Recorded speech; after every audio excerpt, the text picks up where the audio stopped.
DNA news Nashik, शोध सत्याचा। म्हाडा भूखंड घोटाळा, भूमी अभिलेख आणि महापालिकेचे बडे अधिकारी रडारवर। बिपिन काजळे आणि कल्पेश पाटील यांना सोमवारपर्यंत पोलीस कोठडी। बनावट नकाशे आणि शिक्क्यांचा वापर, SIT कडून 2013 पासूनच्या लेआउटची तपासणी।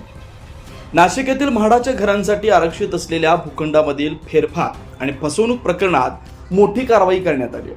या प्रकरणात भूमी अभिलेख विभागाचे उपअधीक्षक बिपिन काजळे आणि नाशिक महापालिकेच्या नगररचना विभागाचे सहाय्यक संचालक कल्पेश पाटील यांना पोलिसांनी अटक केली।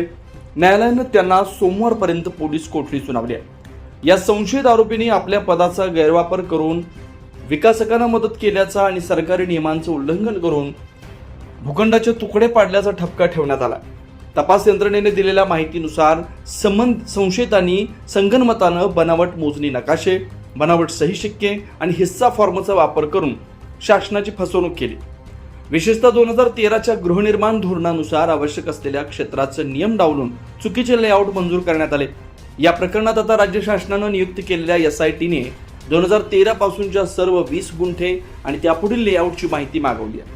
यामुळे महापालिका आणि महसूल विभागातील आणखी काही बड्या अधिकाऱ्यांचे धाबे दणाणलेत आणि कर्मचारी तपासाच्या फेऱ्यात येण्याची शक्यता आहे। या घोटाळ्याची व्याप्ती मोठी आहे। यात केवळ सरकारी अधिकारीच नव्हे तर खासगी कन्सल्टंट आणि वास्तुविशारद यांची चौकशी केली जाणार आहे। तपासादरम्यान असं समोर आलंय की काही कर्मचाऱ्यांनी जाणीवपूर्वक कागदपत्रांकडे दुर्लक्ष करून संशयितांना क्लीन चिट देण्याचा प्रयत्न केला होता।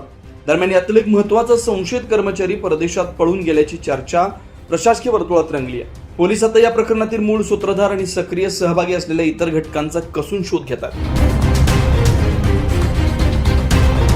Bureau report, DNA news Nashik.